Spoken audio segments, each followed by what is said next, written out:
संभाजीराजेंच्या हत्येचा बदला संताजींनी कसा घेतला? छत्रपती संभाजी महाराजांची औरंगजेबाने तुळजापुरात हत्या केली. महाराष्ट्राच्या इतिहासाला कलाटणी देणारी ही घटना होती. तेव्हापासून खून का बदला खून आणि राजांच्या हत्येचा बदला बादशाहाची हत्या हे साधं सोपं संताजीचं गणित होतं. संभाजीराजांच्या हत्येची जखम आज 350 वर्षांनंतरही मराठी माणसांच्या मनात ताजी आहे. 1699 साली तर आमचं आभाळच फाटलं होतं. औरंगजेबाने आमचा राजा मारल्याची गोष्ट मराठ्यांना झोपू देत नव्हती. महाराणी येसूबाई आणि युवराज शाहू अजूनही रायगडावर अडकले होते आणि आपलं लाखोंचं सैन्य घेऊन जुल्फिखान रायगडाला वेढा घालून बसला होता. स्वराज्याचे नवे छत्रपती राजाराम महाराज यांच्या मागे मुघलांचे सैन्य लागलेले. ते रायगड, प्रतापगड, वसंतगड या मार्गे पन्हाळ्यावर जाऊन बसले. तिथूनही त्यांना आता पुढे पडावंच लागणार होतं, कारण आपली 6 लाखांची सेना घेऊन औरंगजेब महाराष्ट्रात वावरत होता. सर्जा खान, शहाबुद्दीन खान, रणमस्तखान, मुकरब खान असे अनेक मातब्बर सरदार दक्षिणेत मराठ्यांच्या मागावर होते. सगळीकडे अंधार दाटून आला होता. मराठ्यांच्या स्वराज्यावरील सूर्य आता परत कधी उगवेल का, असा प्रश्न इथल्या सामान्य माणसाला पडला होता. सगळीकडून फक्त पराभवाच्या फितुरीच्या बातम्या येत होत्या.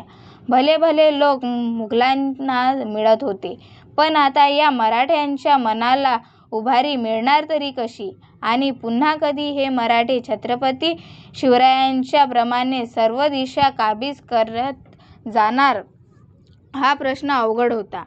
पण तेव्हा हे काम करण्याची जबाबदारी घेतली छत्रपती शिवरायांच्याच तालमीत तयार झालेल्या 2 शूरवीर मावळ्यांनी. त्यापैकी एक होते सरसेनापती संताजी घोरपडे आणि दुसरे होते धनाजी जाधव.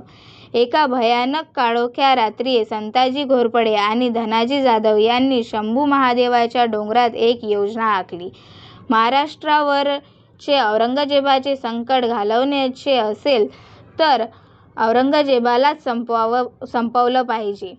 त्याचे प्यादे मारून उपयोग नाही, हा विचार पक्का झाला.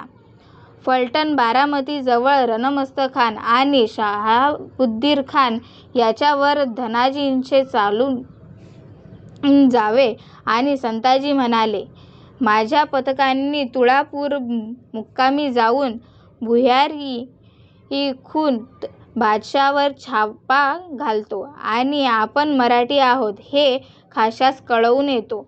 संताजींनी मग निवडक असे 2000 स्वार बरोबर घेतले. संताजींचे बंधू बहिर्जी आणि मालोजी हे दोघेही बरोबर होते. त्याचप्रमाणे विठोजी चव्हाण सुद्धा त्यांच्याबरोबर होते. घोरपडे घराण्याचे हे 3ही पुत्र एकाच वेळी बादशाहाच्या 5 लाखांच्या फौजेत घुसणार होते. काय ही स्वराज्यनिष्ठा! कदाचित तिघेही कापले गेले असते, पण आपल्या वतन आणि जहागिरीचा प्रश्न त्यांना शिवला नाही. या अगोदर संताजीचे वडील मालोजी घोरपडे स्वतः संगमेश्वरवर छत्रपती संभाजी महाराजांचा जीव वाचवण्यासाठी धारातीर्थी पडले होते. संभाजी घोरपडे यांनी जेजुरीला जाऊन प्रथम खंडोबाचे दर्शन घेतले आणि त्या रात्री दिवे घाटाखाली मुक्काम केला. दुसऱ्या दिवशी मध्यरात्री तुळापुराकडे प्रयाण केले. बादशाहाच्या छावणीच्या अलीकडे 3 कोसावर पहारेकऱ्यांनी त्यांना अडवले. बादशाहाच्या सैन्यातील हिंदू सरदार शिर्के आणि मोहिते त्यांच्याकडून छबिन्यास आम्ही गेलो होतो. फिरून आता माघारी जात आहोत अशी पक्की थाप संताजींनी मारली. कारण बादशाहाच्या सैन्यात होणाऱ्या हालचालीवर मराठ्यांची, विशेषतः संताजींची चांगलीच नजर होती. पहारेकऱ्यांनी संताजीच्या सैन्याला मार्ग दिला. मार्ग कसला? भडकलेला लाहोच मुघलांनी आपल्या पोटात घेतला.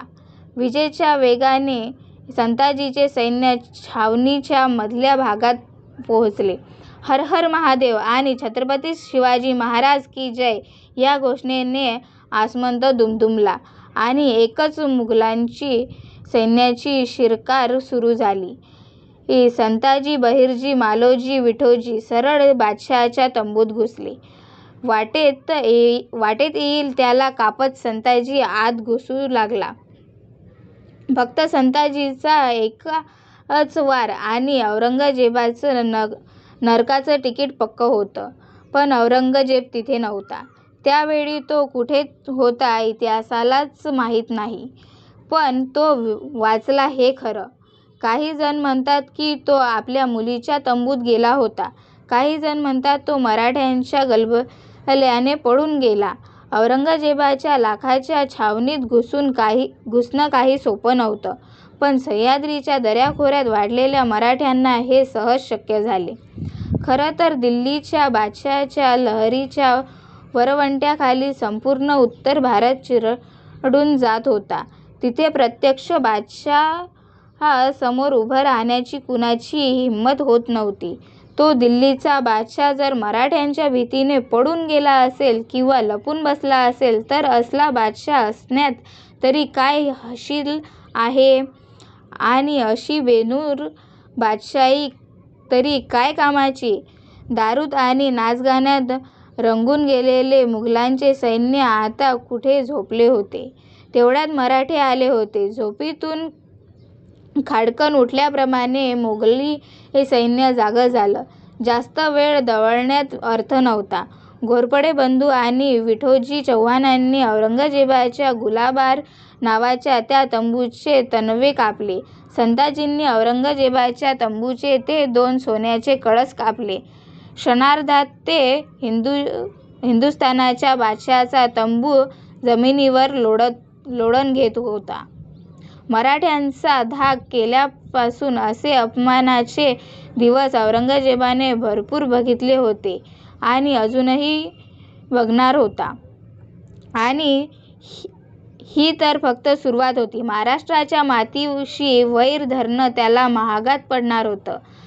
ज्या वेगाने मराठे आले त्याच वेगाने औरंगजेबाच्या तंबूचे कळस कापून आणि कळसच काय दिल्लीशहाचे नाक कापून मराठे निघून गेले. तिथून ते सरळ सिंहगडाच्या पायथ्याशी पोहोचले.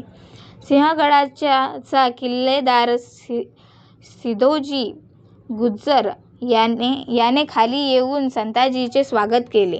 जखमी मराठा सैन्याची सुशंसा केली. दुसऱ्या दिवशी संताजींनी कंबर कसली. आता तडाखा घालायचा तो सरळ रायगडाला. वेढा घालून बसलेल्या जुल्फिकार खानाला संताजीच्या त्या छोट्याशा सैन्याने मग गनिमी काव्याने जंजीर खानाला देखील लोळवले. मोठी कत्तल केली. पण खानाच्या हजारोंच्या सैन्यापुढे 1,500-2 हजारांचा टिकाव किती वेळ लागणार? संताजींनी खानाची मोठी हानी केली. त्याचे 5 हत्ती मिळवले आणि ते घेऊनच वाई सातारा मार्गे राजाराम महाराजांच्या दर्शनासाठी पन्हाळ्यावर गेले. इकडे धनाजी जाधवांनी ठरवल्याप्रमाणे बारामतीजवळ रणमस्तक खान आणि शहाबुद्दीन खान यांना झोडपून काढल्याने ते बादशाह किंवा जुल्फिकार यांच्या मदतीला येऊ शकत नव्हते. सगळीकडे अंधार दाटून आलेला असताना या घटनेने मराठ्यांमध्ये एक प्रकारचे नवचैतन्य निर्माण झाले. प्रत्येकाच्या मनात लढण्याचा निर्धार पक्का झाला. रामचंद्रपंत अमात्य म्हणतात, बादशहाच्या डेऱ्यांचे कळस आणून जुल्फिकार खानाचे 5 हत्ती आणले. यापेक्षा त्यांनी मर्दुमकी कोठवर वर्णावी. छत्रपती राजाराम महाराज देखील अतिशय आनंदी झाले. त्यांनी संताजी घोरपड्यांना मलकत मदार म्हणजे स्वराज्याचे आधारस्तंभ, बहिर्जींना हिंदूराव, मालोजांना अमीराव, उमराव तर विठोजी चव्हाणांना हिम्मत बहादर ही पदवी दिली. संताजी घोरपडे यांच्या एका पराक्रमाने मराठ्यांना अशी उभारी दिली की संभाजी महाराजांच्या हत्येनंतर रायगडाच्या पाडावानंतर देखील 18 वर्षे मराठे फक्त विजयच मिळवत गेले आणि औरंगजेब फक्त शिकस्त खात गेले. औरंगजेबाच्या पराभवाचा हा सिलसिला अखेर त्याच्या मरणानंतरच संपला आणि सर्वात महत्त्वाचं म्हणजे त्यानंतर संभाजी घोरपडे यांच्याबद्दल जे धसका मुघलांनी घेतला त्यामुळे मुघलांचा आत्मविश्वास कायमचा धुळीस मिळाला आणि मराठे हरणार नाहीत ही गोष्ट त्यांच्या मनात पक्की झाली. औरंगजेबाच्या या काळात दरबारात असणारा खाफी खान त्याच्या मुंतखाब अल लुबाब या ग्रंथात म्हणतो, संताजी विरुद्ध लढाई करायला एकही मुघल सरदार तयार होत नसे. एवढी दहशत संताजींनी निर्माण करून ठेवली होती. संताजी घोरपडे यांचा दुर्दैवी अंत जर झाला नसता तर कदाचित औरंगजेब संताजींच्याच तलवारीने मेला असता. पण दुर्दैवाने ते घडलं नाही. संताजी नावाच्या या वादळाने औरंगजेबाला जबर धक्के दिले. संताजी घोरपडे यांना या स्वराज्यनिष्ठाला कोटी कोटी प्रणाम. मित्रांनो, आजचा व्हिडिओ जर तुम्हाला आवडला असेल तर कृपया या व्हिडिओला लाईक आणि चॅनलला सबस्क्राईब करायला विसरू नका. जय हिंद, जय महाराष्ट्र, जय शिवराय.